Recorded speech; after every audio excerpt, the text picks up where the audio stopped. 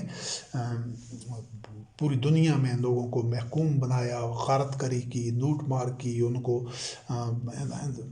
بنیادی انسانی حقوق سے محروم کیا، ان کی آزادی چھینی، ان کے جو وسائل تھے ان میں لوٹ مار کی۔ یعنی کہ یہ شر اور فساد یہ نہیں کہ اس دور میں تھا، آج سے ابھی جدید دنیا میں بھی یہی ہو رہا ہے۔ آج ذرا انہوں نے یہ جو بھیڑیے ہیں، یہ جو خونخوار حکمران ہیں، ان کا طریقہ واردات قدرے بدلا ہے، لیکن پھر بھی کئی دفعہ وہ ایسی کھلی جارحیت پر آ جاتے ہیں کہ اس کے لیے، کیونکہ ان کو پتہ ہے کہ ہمیں کوئی روکنے والا نہیں ہے، کوئی مقابل میں ہے نہیں۔ وہ جو عوام الناس ہیں وہ تو بھیڑ بکریاں ہیں، وہ تو جانوروں سے بھی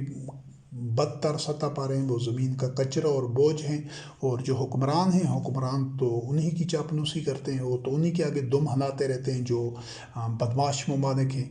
کسی بھی کمزور ملک پر چڑھائی کر دیں، اس کو تاراج کر دیں۔ یہ ابھی 1-2 جو عشرے گزرے ہیں اس میں اس کی کئی مثالیں ہیں۔ تو یہ ان شیاطین کے اندر یہ جو شر ہے یہ اب سے نہیں ہے،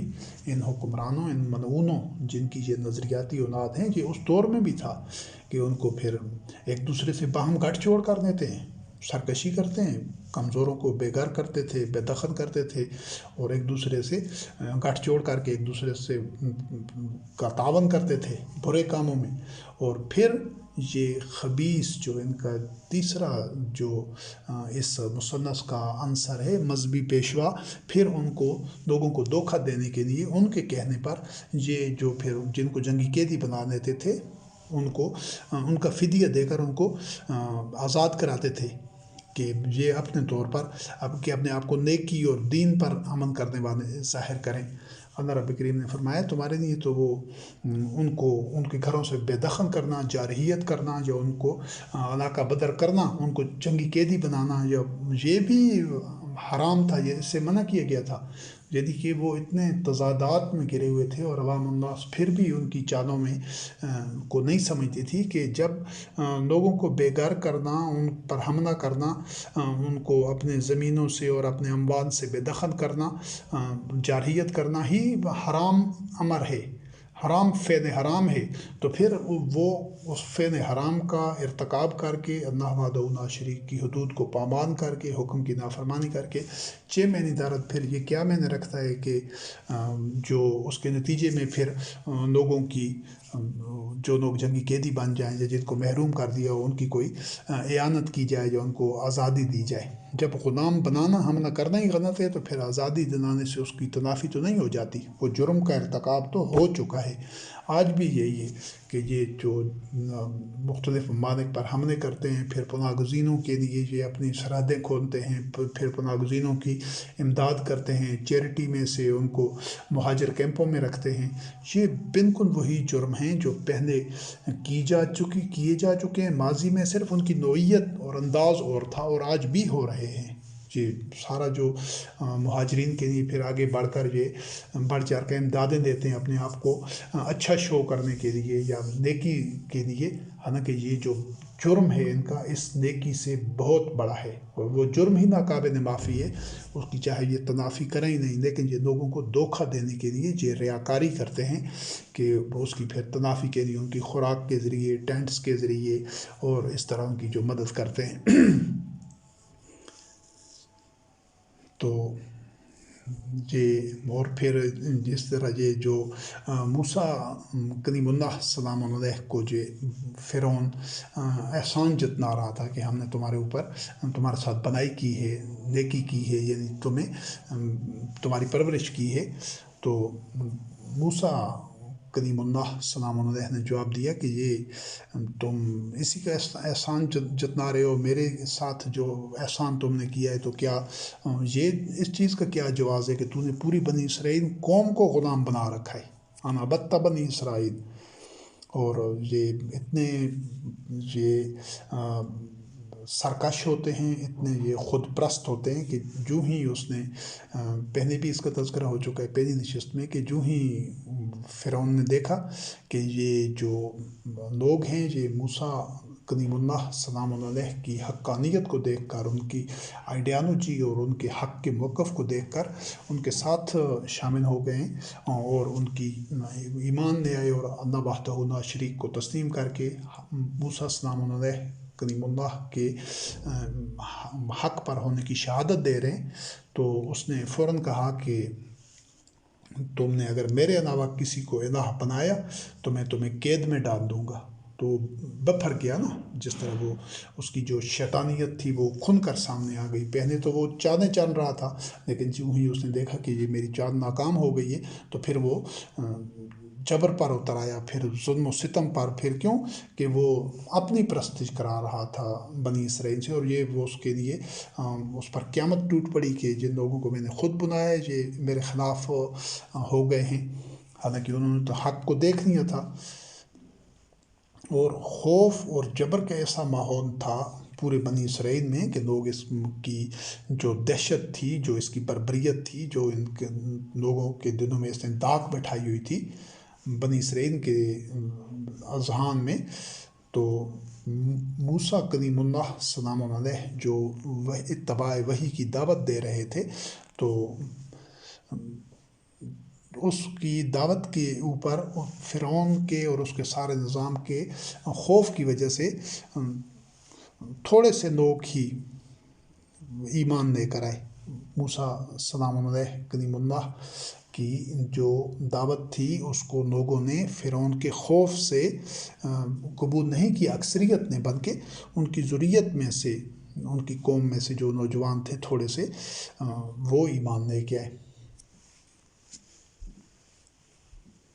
کیوں کہ وہ ان کو فتنے میں مبتلا کرتا تھا۔ وہ اس چیز کے لیے پوری کوشش کر رہا تھا کہ کوئی لوگ بھی موسیٰ کلیم اللہ سلام علیہ کی دعوت کو قبول نہ کریں، اور یہ ہمارے نظام کے لیے بھائی تاکہ خطرہ نہ بنے۔ اور جب اس نے دیکھا، جب وہ اس میں مناظرہ ہوا، آمنا سامنا ہوا، ایک دونوں نے موقف رکھا، تو اس نے جو ایمان لے آئے تھے موسیٰ کلیم اللہ سلام علیہ پر، تو ان کو کہا کہ میں نے تمہیں اجازت نہیں دی اور میری اجازت کے بغیر تم کیسے ایمان لے آئے ہو؟ تو یہی جبر ہے، یہی جبر ہے کہ وہ، حالانکہ کوئی انسان یہ حق نہیں رکھتا کہ کسی بھی دوسرے انسان کو اپنے یہ وہ جو نظریہ زندگی، جو آئیڈیالوجی منتخب کرتا ہے، اس کو آزادی ہونی چاہیے، اور یہی آزادی جو اللہ رب کریم نے دی ہے تو کسی انسان کو چھیننے کا حق نہیں ہے۔ ہاں، وہ جو سزائیں ہوتی ہیں یا جو عمومی قواعد و ضوابط ہوتے ہیں وہ معاشرے کا نظم و نسق خراب کرنے، تباہ کرنے، سبوتاج کرنے کے لیے ہوتی ہیں۔ اگر کسی بھی مذہب کا کوئی بھی بندہ ہوتا ہے اور اللہ رب کریم کسی زمین کے خطے میں یا کچھ علاقوں میں مومنین کو استخلاف فی الارض دیتا ہے، تو جو مومنین ہوتے ہیں وہ کبھی بھی کسی بھی بندے کے اوپر قطعاً کوئی جبر نہیں کر سکتے، تاکہ وہ بندہ پوری آزادی کے ساتھ کسی بھی نظریہ حیات پر رہے، اس کو قبول کرے، اس کو رد کرے۔ تو لیکن جو اس کے انسانی حقوق ہیں، جو آزادی رائے، آزادی عمل و فکر اللہ رب کریم نے اس کو دی ہے، تو وہ مسلمان اور مومن اس سے کبھی سلب نہیں کر سکتا۔ ہاں، وہ خود اگر کنونس ہو جائے اور اس کو دلیل کی بنیاد پر اور وہ رزلٹس دیکھ کر اسلام قبول کرے، مومن ہو جائے، تو